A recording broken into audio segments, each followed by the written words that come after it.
All right, so 6c, we're just kind of doing the power rule again. We have the derivative with respect to t. So remember, that defines the independent variable in the bottom, and the expression itself is kind of like the dependent variable. So we simplify early and often, and if you notice then, we do have some t's that we can combine, because it's one term, we can combine like factors. So I'm just going to write that as 7/3, and we can do this in our head. T to the, that's 1 in the top, and the bottom is a half. So if we use the rule of exponents, when we're dividing, we subtract the exponents, right? So 1 minus 1/2 would be positive 1/2. So that would be the rewriting. We have it now written as a number times t to some power. And you could do that in more than one step if you needed to. There's a better looking t. But notice the first thing I did is I put d dt so that I know I still haven't taken the derivative. And now it's time to multiply and subtract. We call that the power rule. Multiply and subtract. So a half times 7/3 is 7/6. We just multiply straight across. Times t to the 1/2 minus 1 is negative 1/2. Yeah. So I know that's the derivative because the d dt is gone. Essentially, we're multiplying by the derivative of t with respect to t, but that's a 1, so we don't really need to show that. And then we clean this back up in one final step. The 7's in the top, the 6 is in the bottom, and joining the 6 downstairs is the square root of t. Okay, so cleaning it back up is useful because we are going to be using this later on, and that's easier to work with. All right. The next one, the independent variable is m. We have the derivative with respect to m. So we want to simplify it as much as possible first. So I'm going to rewrite the brackets. First thing I would do is bring that 2 to the top, and I'll do this one in little baby steps.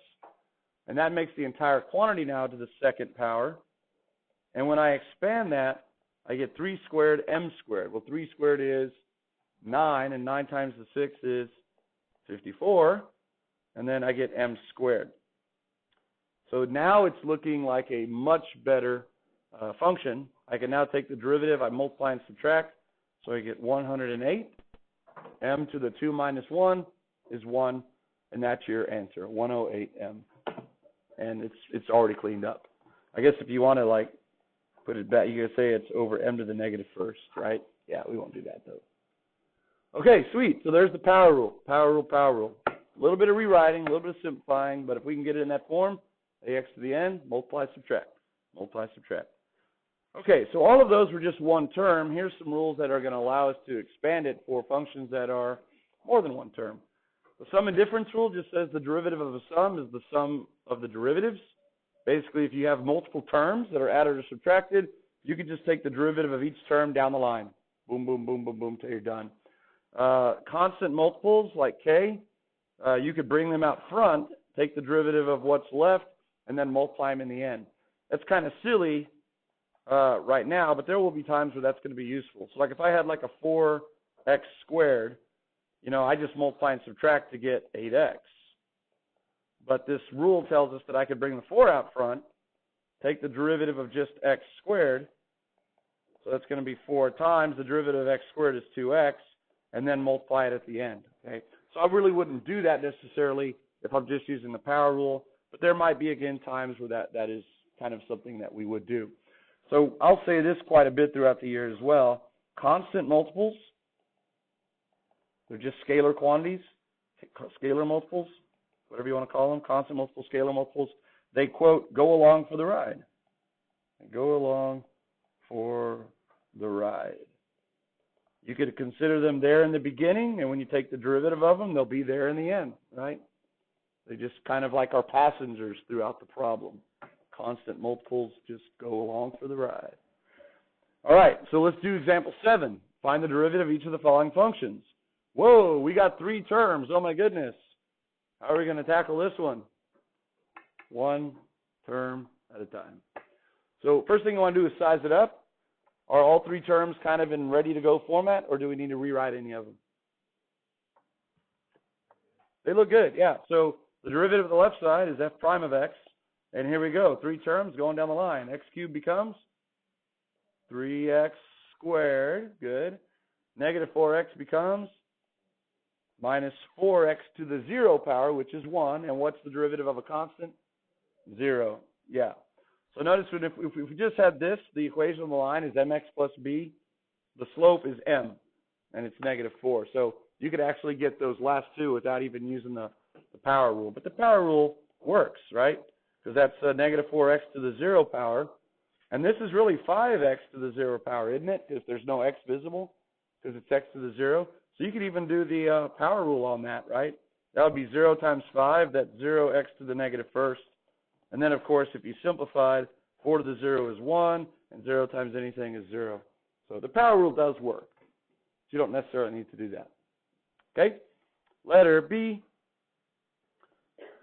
We got this guy here. Does anything need to be rewritten? Maybe the first term, right? You could probably do it without the first term being rewritten, but let's go ahead and rewrite it. Dividing by 2 is the same as multiplying by -1/2. So pulling it out as a coefficient just makes it a little bit easier to work with. So now we have 3 terms. Everyone's ready to go. So now we go from G to G prime. And then we multiply, subtract. So we get -2x cubed plus multiply, subtract 6x squared. And then -5x becomes -5. Piece of cake. Easy. You should be getting real proficient with the power rule. All right. So it's really the notation that sometimes can be the obstacle. Again, make sure that you're going from G to G prime by showing that on the left side as well. Letter C. There is no. Yeah, there's letter C. Okay. I like these types of questions. It might show up on a test, like as a multiple choice or a free response. This is a quotient of 2 variable functions. See that? We got a variable function divided by a variable function. Do you think that if we have y equals f of x over g of x, that to take the derivative of something like that, it would just be the derivative of the top divided by the derivative of the bottom? Do you think that's the case? Could life be that simple? Probably not. That is actually not correct. Now, in the next section, we're going to learn how to take the derivative of a quotient. But that's in the next section. We are still in this section. So we don't want to put the cart before the horse. So what can we do? If all you have as a tool is a hammer, you have to start making everything look like a nail, right? Or other things that you hammer, right? Like a thumb. Ouch, that hurts if you're holding a nail and miss. Okay, so we only have a power rule, so we have to start making everything look like terms that are of the form ax to the n. How are we going to go about doing that? Anyone? Split up the denominator, right? Split up the terms in the numerator by putting them each over the denominator, right? So like migrant families at the border with their kids, we're just splitting them up, right? Oh, bad. That's a bad joke. That's bad. Bad analogy. That wasn't a joke. It was just a bad analogy. So we do that by putting every term in the numerator over the entire denominator. So we get 2x cubed over 2, I'm going to call it x to the 1/2, minus 3x squared all over 2x to the 1/2, plus 7x to the 1st over 2x to the 1/2, and then plus 5 over 2x to the 1/2 power. 2x to the 1/2 power. So they all have the denominator. So that's looking good, because now we have term, but now each term has to be simplified into ax to the n format. So it's still y equals, later. All right, remind me. Okay, good. The 2's divide out, and now we're going to use our rules of exponents, which says we do what with those exponents when we're dividing? Subtract. So 3 minus 1/2 is 5/2. You'll get really good with fractions. 3 is the same as 6/2. Multiply by 2 over 2 in your head. So 6/2 minus 1/2 is 5/2. All right, next one. We get minus. The coefficient becomes 3/2. And the power of x is 2 minus 1/2, which is 3/2. 4/2 minus 1/2. Then the next coefficient is 7/2. The x becomes to the 1 minus 1/2, which is a 1/2 power. And then this one just becomes 5/2. And because there's no x on the top, you can just bring that x to the top and change its sign to -1/2. Or say it's x to the 0 in the top if you want. Now, at this point, we've done a lot of work. We feel kind of exhausted, like, oh, mentally, we should be done, right? But are we done? No. we've only just begun, right? We have only set the table now. Now it is time, after you set the table and make the meal, it's time for the good part, right? Now it's time to eat. And that's calculus. All right. So on the left side, what's the derivative of y with respect to x? Yeah, dy dx or y prime. Shout out to Leibniz, though, with the dy dx. Okay, so now we're going to go through each of these four terms. Multiply, subtract, multiply, subtract, multiply, subtract. So there's a 1 in front, so that becomes a 5 halves times x to the, 3 halves power. Good. Next one, minus 3 halves times 3 halves, that's 9 fourths. X to the 3 halves minus 1, 1 half. Sweet. Plus, next one, 1 half times 7 halves, that is 7 fourths times x to the 1 half minus 1, negative 1 half power. And then finally, multiply, we get negative 5 fourths times x to the negative 1 half minus 1, negative 3 halves. Okay, sweet. We're done with the derivative. Yeah? All right, so what have we typically been doing? Put it back into the original format. So I'm going to put an asterisk here. We'll call this the fork in the road because I'm going to come back to that line. But right now, let's go ahead and do that. dy dx, this is going to be a 5. This will be the square root of x cubed in the top, all over 2, minus 9 square root of x over 4, minus 7 over 4 square root of x in the denominator, and the last one would be minus 5 over 4, the square root of x cubed in the denominator.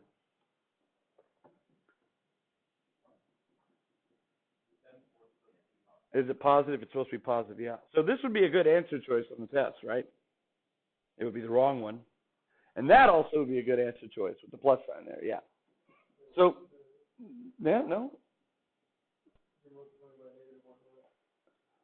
Oh, yeah, I've already done that. Right. It's why it's dy dx in the front. All I'm doing here is I'm cleaning it up. I just miscopied the sign from one to the next. Because I was focusing on the other stuff, I missed the sign. Careless mistakes, easy to do. Easy to do. Okay, so this is one way to clean it up. It's still not as good as how we started because it's still 4 terms, right? And it started as a single term. So if you wanted to get all 4 of these terms together, you would need to have a what? Common denominator.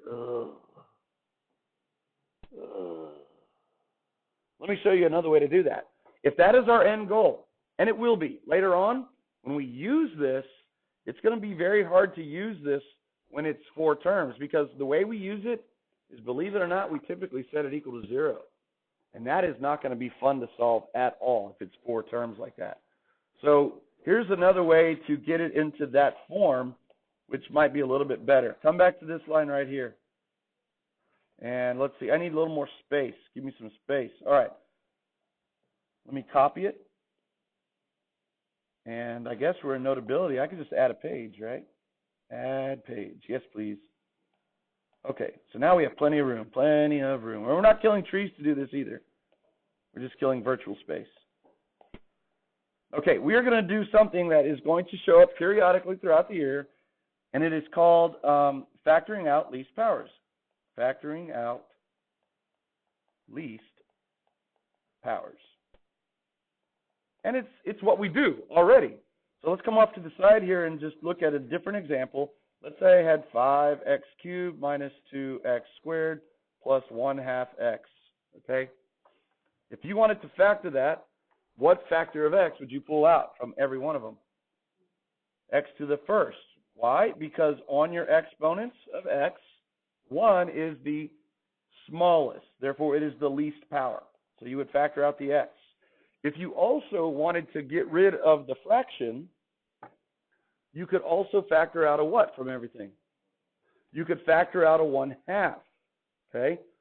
So let's see what that would do. Let's get the x's first. What would the new x be in the first term if I factor out an x from x cubed? X squared. How did y'all get that? How did y'all know it was x squared? Experience. Okay, good. But what we really did is when we factor out, we divide out. So what you really did intuitively, you don't really even think about it, is you subtracted exponents. It was the exponent we started with, 3, and then you subtracted 1 from it. 3 minus 1 is 2. That's how you did it. You subtracted. okay, because we're dividing. And then we have minus, what is 2 minus 1? X to the first, so we have x. And on the last one, we have plus x to the, what's 1 minus 1? 0. So it was gone, all right? So that's why we just have an x and just a 1 there. Now let's do the fraction. When you factor out a 1/2, you're dividing out a 1/2. And dividing by a fraction is the same as multiplying by its what? Reciprocal. So when I factor out a 1/2 from 5, what's left? Yeah, times 2, a 10. When I factor out a 1/2 from a -2, I'm left with a -4. I'm doubling it. And when I factor a 1/2 out of a 1/2, I'm left with a what? A 1. A 1/2 times 2. So that's kind of, the x's was easy. But the factoring out of the fractions, we don't quite do that a lot. But you could do that, just multiply by that number, okay? Well, that's what we're going to do over here. But we're doing it with fractional exponents, which is not something you've probably done before. So let's factor out, just like we did, the least powers of those 4 exponents on x. Which of those numbers is the smallest? Including the sign. It should be -3/2, right? -3/2 is -1.5, and that is the smallest. So negative number, we're not just looking at magnitudes, we're actually looking at vectors, signs. So I'm going to factor out an x to the -3/2. Now notice they all have denominators. What's the LCM of my 2 and 4 denominators on my numbers? 2 is the greatest common factor. The LCM is, what's smaller? How about this? What's smaller, a 1/2 or a 1/4? A 1/4. So we're going to factor out a 4. You can always factor out the smallest stuff that they all have in common. That makes sense, right? You can always factor out the smallest stuff that they have in common. Okay, so boom. That leaves us with what? Well, let's do the number first. If we factor out a 1/4, it's the same as multiplying by 4, yes? So what's 5/2 times 4? 10, right? 4 divided by 2 is 2, 5 times 2 is 10. And then we're left with x to the what? This is where we need to rely on what we did earlier. I'm factoring out an x to the -3/2 from x to the 3/2. What did we do over here? We did the exponent we started with minus the exponent we took out. 3 minus 1 was 2. So what is 3/2 minus -3/2? 6/2, right? It becomes plus. 3/2 plus 3/2 is 6/2, and 6 divided by 2 is 3. There you go. Let's go to the next one. Minus, when I factor out a 1/4 from 9/4, I'm just left with 9. X to the what? I factor out a -3/2, so it's 1/2, the exponent I started with, minus -3/2, so it's really 1/2 plus 3/2. 4/2 or 2. Good. And then the next one, I factor out a 1/4 from a 7/4, so I multiply by 4, and I'm left with 7. X to the, what is -1/2 minus -3/2? It's 1, right? It's 2/2, which is 1. And then on the last one, I'm just left with -5, and then I factor the x out. So boom, there you go. That is the quickest, fastest, most fun, I should say, efficient way to get that back into a single term. Why is it still a single term? Because now if I rewrote that, my numerator is 10x cubed minus 9x squared plus 7x minus 5, a handsome cubic polynomial, all over 4 times the square root of x cubed. And now if I wanted to work with that, it's going to be a lot easier. I have 4 terms in the top, but the entire thing now is back down to a single term. And I also have my denominator exposed. All right. So there you go. Factoring out least powers with fractions. Kind of fun. Kind of fun. Okay. That makes a good test question. So if this were a multiple choice question, you know, I might have this as the answer choice. Or do you think I'd even put this as an answer choice? It'd be a lot of work, huh? But it's also a lot of fun. I don't know if I'd put this as an answer choice just yet until we had more practice with it. So I would probably put this one as an answer choice. Okay? All right. Moving right along. Letter D. Take a minute. Find its derivative. Go.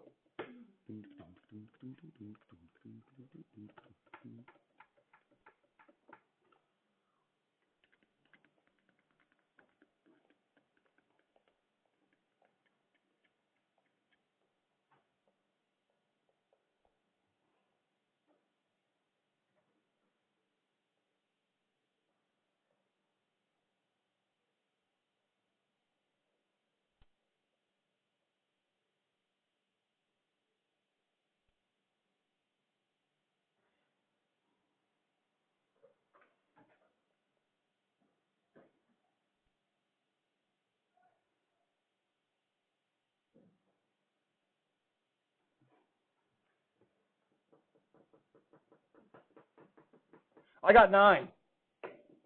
But I also drew a look of consternation. That's supposed to be shrugged shoulders. That's not shrugged shoulders, is it? I'm not an artist. Shrugged shoulders, that'd look like, I guess, like that. Like, huh? Is that shrugged shoulders? Never mind. Is it 9? Did anyone else get 9? I hope not. Because you know how I did it? I just took the derivative of x, boom, 1.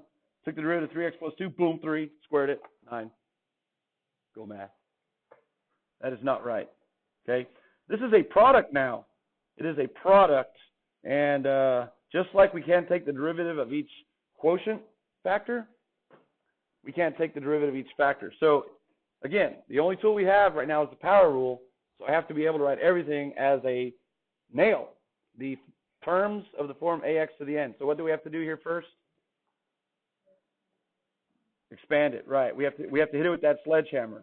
Sledgehammer, boom, there it is. Peter Gabriel. So do we distribute the x first or do we square it first? Square it. Would you believe that there are some pre-cal kids this year that want to distribute first? I doubt they have Aunt Sally's, right?